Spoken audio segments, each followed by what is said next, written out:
The Washington Commanders had themselves an all-pro caliber Wednesday as they continue to win free agency. That and more on today's episode of Locked On Commanders. Your daily podcast on the Washington Commanders. Part of the Locked On Podcast Network. Your team every day.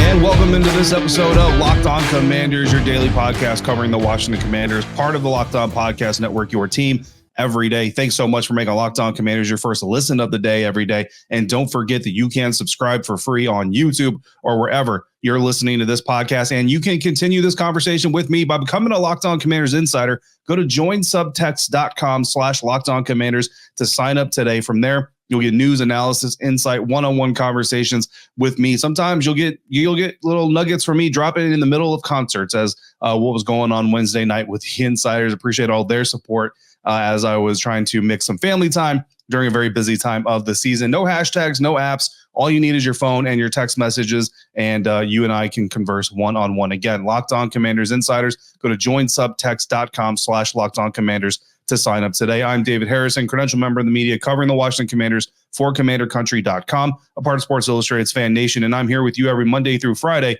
along with our everydayers. And everydayers, you already know, but I'm going to tell you anyway, I appreciate you continuing to come through to support the program. Today's episode is brought to you by Game Time. Download the Game Time app, create your account, use the promo code LOCKEDON for $20 off your first purchase. On today's episode, we're going to take a look back at some video that I got of Jeremy Reaves during training camp, because I'm super excited that he is coming back. We're also going to dive into the mailbag and update where the Washington Commanders stand as of the time that I'm jumping into the studio. And I put it that way because in the next half hour to an hour before this show posts publicly, anything could happen. So it's just as of the time of this recording. But first, the Washington Commanders took an all-pro approach on Wednesday in free agency, bringing in an all-pro, bringing back an all-pro. And I got to start with our guy, Revo. No disrespect to Bobby Wagner. Certainly a big piece, certainly a key piece. But I got to pay homage to Jeremy Reaves, one of the favorite players in the locker room, on the roster, one of the media's favorite players, one of the fan group's favorite players. This is a guy that is loved and admired around the Washington Commanders circle for a reason. And it's not just because of his personality, although his personality does shine, which is why we're going to go back to some old footage because just you can't get enough of Revo talking. But because of his play style, man, like his play style matches his personality. The Washington Commanders reportedly bringing Reaves back on a 2-year deal. He was a captain last season for the first time. Unfortunately, ended up with an injury that took him out for the rest of the year after that, but certainly a key piece to that locker room over the years, even though the team has not been doing very well. So very happy to see Revo coming back. We're going to share some video of him talking from last training camp along with our mailbag stuff here at the end of the episode. But they also brought in all-pro linebacker Bobby Wagner. And as outside additions come, there have been some Commanders fans who I don't want to say necessarily frustrated, but kind of had their eyes set like I did on linebackers like Patrick Queen or edge rushers like Daniil Hunter, those blue chip kind of like, previous all-pro type players, Pro Bowl type players that you wanted to see this team bring in. And maybe spend a little bit of extra money to do so. But what the Washington Commanders have been doing is really been taking a very judicious approach to this, a very prudent approach to this, signing a lot of players, replacing, there's going to be a lot of replacement on this roster, as we've talked about this offseason, and you have to like what they've done. But they did take the all-pro swing in free agency by going and getting linebacker Bobby Wagner. And, look, he is a little bit older, but 2024 is going to be his 13th season, previous second-round pick of the Seattle Seahawks back in 2012. He's played 11 of his 12 NFL seasons in Seattle, spent 2022 with the Los Angeles Rams. 9-time Pro Bowler, including making the Pro Bowl in 2023, 6-time first-team All-Pro, future Hall of Famer, hands down. So Washington, you're going to have another player in the Hall of Fame. I know everybody's going to remember him mostly as a Seahawk, but it don't matter. He's going to go in as a Washington Commander as well as a Seattle Seahawk. So you're going to get yourself another Hall of Famer. In 2023, at 615 coverage snaps for the Seahawks compared to 81 rush snaps. So his primary role is going to be as a coverage linebacker, the leader of that linebacker room and that defense, honestly. He's going to be your Mike He's probably going to be a team captain, I would imagine. Reuniting with Dan Quinn, reuniting with Ken Norton Jr. So obviously this is a decision that's made from a place of knowledge and personal connection, not just, hey, we heard the name, hey, we like the stats, things like that. So certainly coming in for a reason. And when you look at the current linebacker depth now with this addition, Bobby Wagner obviously is up there at the top, and you've got Frankie Louvu. You've got Jamin Davis coming into his 4th NFL season again. My stance on him has not changed. I don't believe that they're going to pick up his 5th-year option. So I do believe he'll be playing on a contract, in a contract year this season. So Wagner, Louvu, Jamin Davis. And then you also add in a guy like Anthony Pittman. And certainly the Commanders do have some other depth type linebackers on the roster, but Anthony Pittman is the latest newcomer. He actually comes through agreeing on a contract Thursday afternoon, shortly before we hit record on this episode. Undrafted free agent originally when he entered the NFL. He spent 4 years so far with the Detroit Lions. He's had 2 career starts, but he has played in 52 games. So that game exposure, 151 career snaps on defense. But 1,117 career snaps on special teams. So no, this is not a guy that I would say is coming in to challenge Jamin Davis for that 2nd or 3rd linebacker spot. Although to me, I do think Jamin Davis is fighting for that 3rd spot. And Anthony Pittman, I think, is someone who's going to come in to compete for reps on special teams. You're going to have to carve out a role there. But certainly, you feel like the Commanders are fairly confident that he's going to be able to secure that type of position on the roster, bringing him in at this stage of free agency. I don't think that this precludes a linebacker in the NFL draft either. Frankie Louvu is not exactly on a long-term deal. Bobby Wagner, obviously a little bit long in the tooth, right? So certainly you can't consider him, a franchise building block, but certainly someone to help you build the building blocks around him. Jamin Davis, like I mentioned, I expect to be playing on a contract year. So I don't think the linebackers off the draft board, but this is exactly what general managers want to do, right? Like coming into the offseason, if the draft was today, right, how many times we talked about like Edgerrin Cooper or Peyton Wilson, like how many times we talked about these top linebackers in this year's NFL draft class having to go to the Commanders in the first 3 rounds, first couple of days. Now, if you're an opposing NFL GM, could Washington take a linebacker round 2? Certainly. Do they have to take a linebacker round 2? No, they don't. And that is where a little bit of mystery comes in. And that's where Adam Peters gets to kind of protect his game plan and his strategy from opposing GMs. It's brilliant. And that's exactly the way that you want to do it. So I would not necessarily take linebacker off the mock draft board. So if you are mock drafting out there, I wouldn't necessarily take it off the board. You just don't necessarily have to prioritize. But still, I mean, if a dude is there, like if Edgerrin Cooper is there at 40, and you look at the other guys around, you're like, I don't really love any of the other guys. You might go ahead and take a swing on Edgerrin Cooper. And hey, look, if that ends up pushing Jamin Davis, to 4th on the depth chart, maybe you trade him. You know what I mean? I don't know, but it is what it is. And there's some people who think maybe Jamin won't even be on this roster come April. So we'll certainly have to see. I haven't heard any real rumblings about there or anything to really attach to, but I know there are some people who are speculating that perhaps Jamin will be on his way out sooner rather than later. The team also brought back, on top of Jeremy Reaves, brought back wide receiver Jamison Crowder, a veteran. I know he's a fan favorite as well. A few of my insiders have previously spoken about the desire to bring him back. Played in all 17 games for Washington last year in his return to the franchise. Turns 31 in June, so a little bit older. 2024 will be his 10th season in the NFL. Last year had 16 catches, 159 yards, and a touchdown. That's not why he's coming back, right? 35 punt returns in 2023. That's where he's going to really make his mark. That's where he's going to secure his roster spot. So right now, I think you can look at Terry McLaurin, Jahan Dotson, De'Ami Brown, and Jamison Crowder. You got 4 receivers on the roster that you're probably pretty confident that are going to stick when it comes to the 90-man roster. Speaking of the 90-man roster, where do the Commanders stand now after all the moves they made? We're going to update everything, including the salary cap as we know it right now. Coming up next on today's episode of Locked On Commanders, part of the Locked On Podcast Network, your team every day.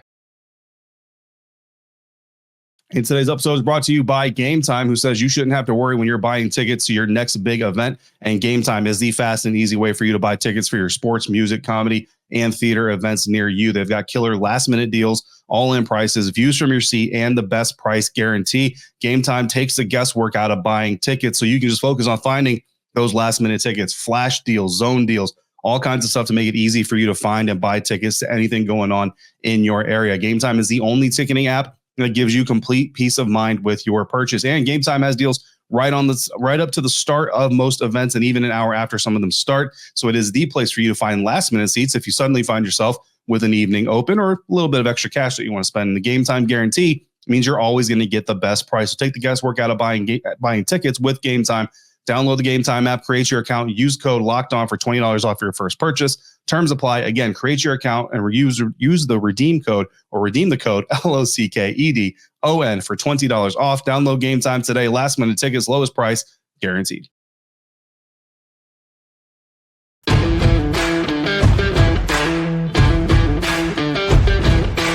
Continuing now today's episode of Locked On Commanders. Thanks again for making Locked On Commanders your first listener, your first view today and every day. Every dayers, make sure you come back tomorrow. I'm going to have one or two members of the beat coming on. That episode will drop more like Friday afternoon than it will Thursday night. So like this one dropping a little bit later than usual, but got to meet with schedules and everything like that. So I got one or two. I haven't confirmed necessarily two of them, but I've got at least one beat member coming on Friday morning with me. We'll drop that episode somewhere around lunchtime on Friday. Talk about everything that's going on. As you know, Locked On has also launched the first ever national sports 24/7 streaming channel, Locked On Sports Today. But baseball fans, mark your calendars for March 20th at 7 p.m. Eastern time for the best Major League Baseball season preview, coming exclusively on Locked On Sports Today. On March 20th at 7 p.m., be the first to get local insights from the Major League Baseball local experts of Locked On Podcast Network.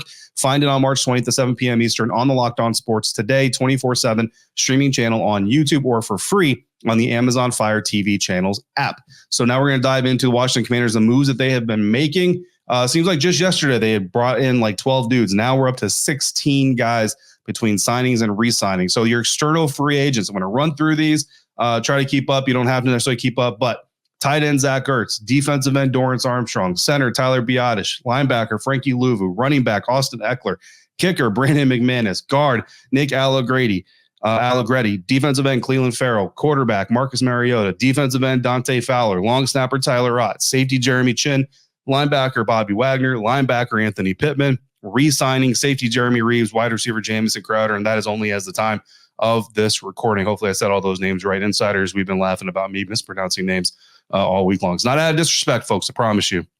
It's just with all these names floating around the NFL right now, sometimes they get a little discombobulated. Current Commander salary cap figure, according to Over the Cap at the time of this recording, $67.96 million available in cap. My estimated true cap space available, all these contracts have been averaging around $3 or $4 million per player in the cap against the cap this year. So if that trend continues for the contracts we don't have numbers on yet, then you're looking at about $48 million in actual cap space. And then the effective estimated cap space, because remember I told you need about $10 million to sign your draft class. We're looking at about $38 million. So already the Washington Commanders have gone over the amount. Like I said, I projected that they would probably keep around $50 to $60 million in cap space heading into April. But if the projections keep true and if the patterns keep true, then already they've spent close to $10 million more, close to $20 million more than I thought they would. And they've certainly brought in a lot of players. When you look at the roster and you look at the fact that they're not keeping, I think that kind of has a part to do with it, is maybe expecting them to keep more current Commanders or 2023 Commanders than they actually have. That certainly plays a role in it. So currently we've got contract data on Over the Cap for 8 of the 16 contracts that have been agreed to. Defensive end Dorrance Armstrong, linebacker Frankie Louvu, running back Austin Eckler, kicker Brandon McManus, guard Nick Allegretti. We already had their data, but we've since added data for center Tyler Biadasz, whose deal, according to Over the Cap, is 3 years worth $29.25 million. $17.7 million of it is guaranteed. $13.5 million signing bonus spread over 5 years, because there are 2 void years. And if you need a refresher on how void years work, let me know, and we'll go over it on a later episode. And he carries a $4.15 million cap hit this season. Long snapper Tyler Ott's deal is 3 years, $4.39 million. 1.61 guaranteed, $400K signing bonus, $1.42 million in cap this year. And safety Jeremy Chin is a 1-year deal, $4.11 million, $3.5 million guaranteed, $2.37 million signing bonus. His cap hit is $3.96 million this year. Again, those are all the figures according to Over the Cap. I know there's like total contracts worth up to this out there in the social media landscape, and that's fine. But Over the Cap doesn't report anything until the contract details are in. And that's what we're really interested in, because I can tell you 3 years, $33 million. That doesn't mean that player's going to count for $11 million this year against the salary cap. So this is how we get those figures. Again, roster count currently, including the players who have agreed to contracts, but I'm not necessarily officially signed. Again, on Thursday, I expect we're going to get a trickle down of at least a few of these players officially signing their contracts. The roster count, though, right now sits at 66.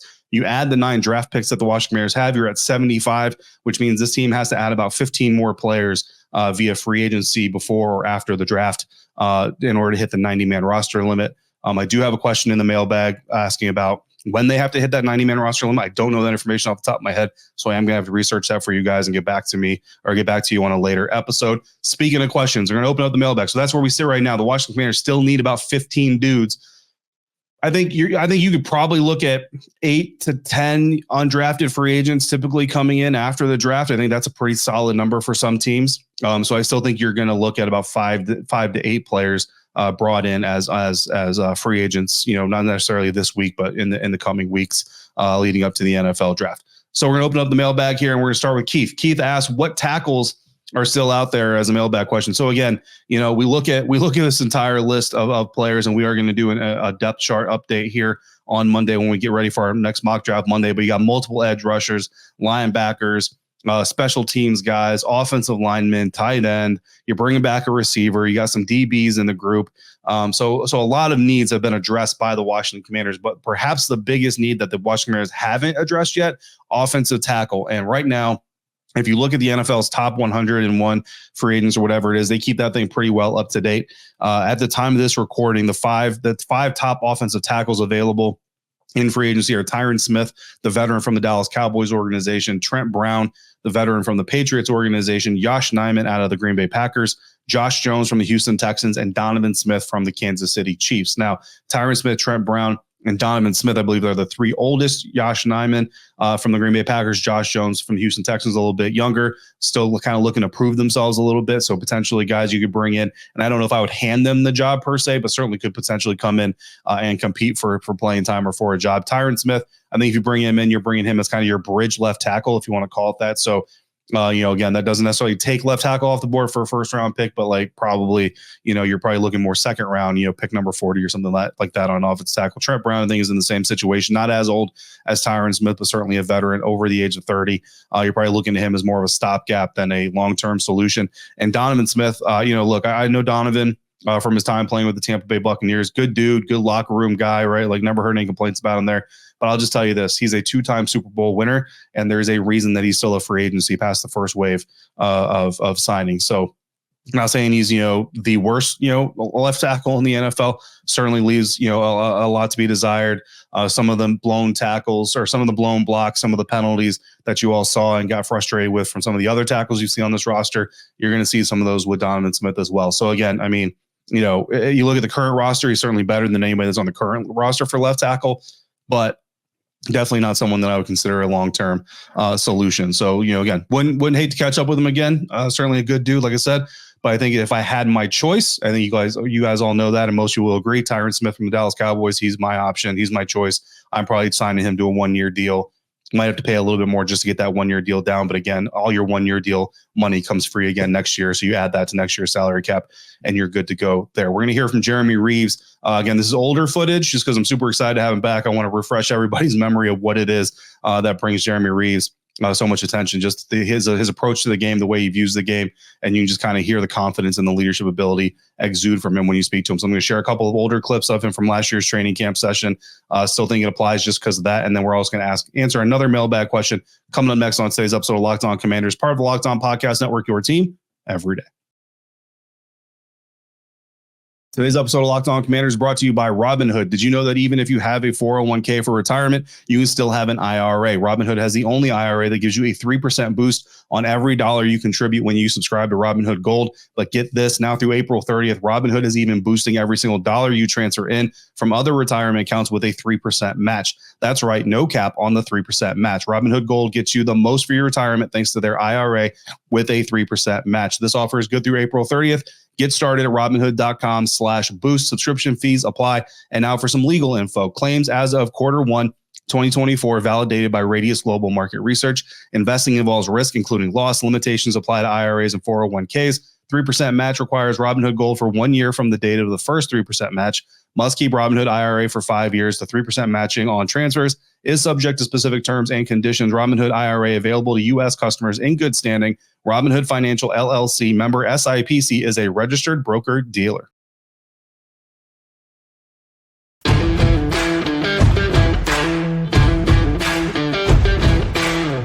right, to celebrate the return of safety Jeremy Reaves, All-Pro Revo, as he's fondly called here in the DMV. I pulled up some old training camp footage, interviews that I had from him last year. I expect that we will have a Zoom press conference with him once his contract is finalized, hopefully, early next week or so. So we'll have more footage of him too. But, just you can never get enough Jeremy Reaves. So here's a little bit of Jeremy Reaves, and we'll have one more mailbag question. Oh, yeah, man, that's the nature of the game, man. You play football, if you play fast, and you flying around, it's a physical game, so there will be, some heated moments here and there, that's part of it. You just go line back up and do it again, man. So I'm excited, it'll be interesting because they play a certain style of football that is well known. They've been doing it for years, and we kind of developed this culture defensively. We play a certain style of football, so it's going to be fun. I'm excited. Does it add any excitement that you guys get to have a couple of practices against Lamar Jackson and maybe helps you for the season? Hell, excuse my language. Heck yeah, man. I mean, that dude, he's a baller, man. He's a well-known name. We know what he's fully capable of as far as, out of pocket and with his arm. That doesn't get talked about enough. And they got weapons over there now. They got receivers over there and tight ends and running backs, and so it adds it really challenges our rules and our principles on defense as far as to playing sound football. Because you got to be gap sound, you got to be responsible in the passing game because they're gonna touch you 1,000%. First off, congratulations on being named captain. What does that mean to you? It's an honor. At the end of the day, you want that recognition from your teammates that you're somebody that, they feel like can lead. And I think my career alone has kind of given that example of, somebody that's kind of just had to get through things and keep fighting. So, it's a big honor. I'm super grateful. What were your feelings when you first found out? It's cool. I was super happy, super excited. At the end of the day, though, before I even got to see it, I always felt like I was a leader, even when I wasn't playing necessarily. So just to, get that recognition, I was super happy. Now you guys are getting ready for Arizona. What's it been like in this locker room? Oh, excited, man. We're playing real football now at the end of the day. So you get to go do it for real now and go compete and go win games. At the end of the day, that's why you play the game. You want to win, you want to go out there and compete. And so this is what we get to do now. When you look back on your career, you've always been that underdog. You've said that. You've always been fighting for that spot. Last year, made the 53-man for the first time. Again this year. And now to jump forward from being a captain now. Has it hit you yet? I mean, yeah, I would say yes, it has. Honestly though, I've always, felt this way about myself, even before I got to. I always felt this way about myself before I even, was on the 53 last year. I've had this mentality my whole career, so just for it all to kind of, be set in stone now and me going out there and having to, prove it all over again. Does week one this year even feel a little different, just knowing the extra buzz than other previous season openers? Yeah. I've never played in a sold-out stadium. I ain't played in a sold-out stadium for a home game since I was probably in high school. It's like even in college I didn't have one. So, this is different. The feel around it. I've gotten messages from people like, "Man, can we get tickets?" I never really got that. So it's different. The fans are back into it and they're excited and they're hoping for a great year. So we gotta just go out there and produce. All right, once again, that's Jeremy Reaves from last year's training camp talking a little bit. Not even last year's training camp period. Talking about being named the captain. Our partner in crime over there, Charlotte McBride for WSA 9, gracious enough to give me that question into him last season when he was selected as a captain, and of course on the practice field ahead of joint practices against the Baltimore Ravens. You can just hear the fire in him, the determination, the confidence, the leadership. That's why people resonate around him. It's why players like to play with him. And that's why he's considered one of the leaders in the locker room, even though he's not like your Terry McLaurin. He's not your quarterback. You know what I mean? Just one of those dudes that people resonate around. Just great person to be around. Super excited to see him coming back. Billy came through the mailbag question, asked, was Jordan Travis, Florida State quarterback, a blue chip prospect before his injury? And if so, could he be a good developmental pick if we snagged a QB in free agency like Russell Wilson? Obviously, this question came in before Russell Wilson was with the Pittsburgh Steelers. Says that Travis seems mobile enough for what they're looking for. Here's what I would say. From what I know of Jordan Travis, certainly an interesting prospect, certainly has the athleticism that the Washington Commanders would be looking for. So could he be a developmental guy? I would say yeah, but I would say probably you're looking at like 5th round if you're going to go that way with him. I haven't studied a lot of Jordan Travis. Honestly, I haven't watched a whole lot of Florida State football. I just actually happened to be watching the game he got injured in, so that's really bad timing on my part. But I did reach out to some buddies of mine who cover the Florida State Seminoles. They pretty much all told me that no, he's not a blue chip prospect. He probably would have been a Heisman finalist had he not gotten hurt, but probably wouldn't have won the Heisman. And they would say that he does need a lot of grooming, a lot of work. So a day 3 prospect is where they would put him. So certainly a developmental guy, a guy that maybe you take a flyer on. Let's say you trade back.